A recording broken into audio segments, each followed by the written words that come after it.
Absolument, les frappes donc israéliennes qui se poursuivent au Liban, à Beyrouth. D'abord, la banlieue sud de la capitale a de nouveau été la cible de bombardements à l'aube. C'est au moins 3 frappes qui ont été entendues. De fortes déflagrations ont été ressenties dans plusieurs quartiers de la capitale. Selon l'armée israélienne, ces frappes visaient des infrastructures du Hezbollah, donc dans ce bastion du mouvement chiite qui a été largement évacué donc ces derniers jours. Plus à l'est maintenant, et vous l'évoquiez, dans la vallée de la Beka, ça s'est produit cette nuit. Des combats ont été signalés près de Nabéchit, dans les hauteurs de Nabéchit, c'est près de la frontière avec la Syrie. Selon le Hezbollah, des soldats israéliens auraient tenté une nouvelle opération héliportée dans la zone. Le mouvement chiite affirme avoir engagé le combat contre ces forces. Le Hezbollah dit aussi avoir pris pour cible des hélicoptères israéliens, mais selon des sources sécuritaires, aucun hélicoptère israélien n'a été abattu dans cette région, et l'armée israélienne pour l'heure n'a pas communiqué sur sur cet épisode. Dans le même secteur, plusieurs frappes israéliennes ont été rapportées, notamment près de la localité de Brital. Et parlons aussi de la situation dans le sud du Liban aussi, toujours sous tension. Les bombardements se poursuivent dans plusieurs localités proches de la frontière. Des frappes ont notamment visé des habitations et certains bâtiments, notamment dans la région de Nabatillé et de Tyr, ces deux grandes villes donc du sud du Liban. Et dans le même temps, des combats ont été signalés dans des zones frontalières. Le Hezbollah qui affirme toujours tirer des roquettes et des missiles contre des positions israéliennes dans le nord de l'État hébreu.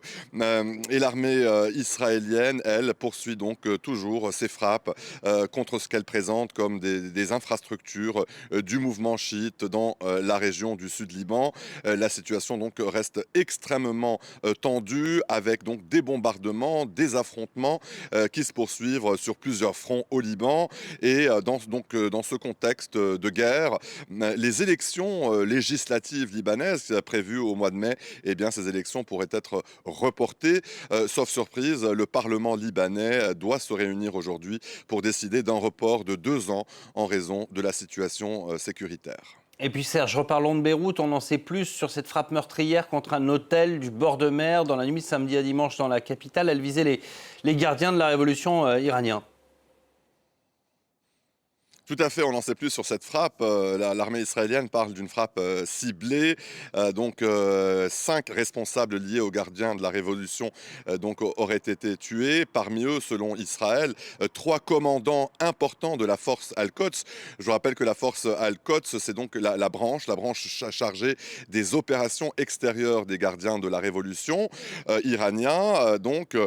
Cette branche coordonne notamment les activités de l'Iran et de ses alliés dans la région, dont le Hezbollah au Liban.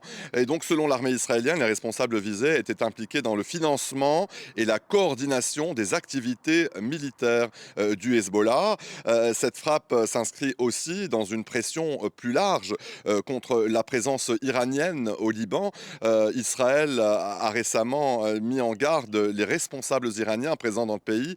Ici, il leur demande de quitter le territoire libanais sous peine d'être pris pour cible. Et selon d'ailleurs plusieurs informations, plus de 150 ressortissants iraniens ont quitté le Liban ce week-end. Ils auraient embarqué à bord d'un avion russe en direction de Moscou.